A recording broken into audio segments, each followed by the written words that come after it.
70,000 कोटींचा समझोता तुम्हाला छोटा वाटतो का? महाराष्ट्राच्या जनतेचा पैसा आहे आणि आम्हाला असं वाटत होतं की तुम्ही लोकांसाठी लढताय. अशोक चव्हाणांवरती तुम्ही ते आदर्शमधले आरोप झाले, त्यांना आता राज्यसभेची म्हणजे फडणवीसांचा ट्विट आठवतं जेव्हा काँग्रेसकडून अशोक चव्हाण यांची उमेदवारी जाहीर केली होती. काँग्रेस आज एक्सपोज झालंय कारण आदर्श घोटाळ्याचं. आता पण पुन्हा त्याच्यामध्ये तुमचा व्हाईट पेपर जे काढलं केंद्राकडून त्याच्यामध्ये त्याचा उल्लेख होता. नंतर लगेच ते इकडे आले, लगेच राज्यसभा दिली. एवढी तत्परता तुम्ही पक्षासाठी एवढं काम करताय, राज्यसभा तुम्हाला मिळायला पाहिजे होती.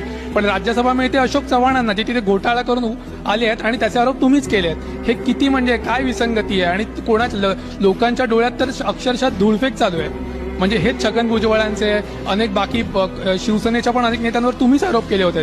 तुम्ही म्हणताय की तेव्हा होते त्यांच्याकडे कचरा होता, पण ते आरोप तुम्हीच केले. प्रताप सरनाईक यांच्याकडे केलेत, भावना गवळींवरती केलेत, त्यांच्या संस्थेवर ईडीच्या धाडी पडल्या. आता आम्ही 2 वर्षापासून ऐकतच नाही आहोत की ईडीने काही धाड मारली आहे किंवा ते स्वतःच ईडीच्या कार्यालयात गेलेत. कॅमेरे तर सगळ्यांचे असतात पण कोणीच जात नाही.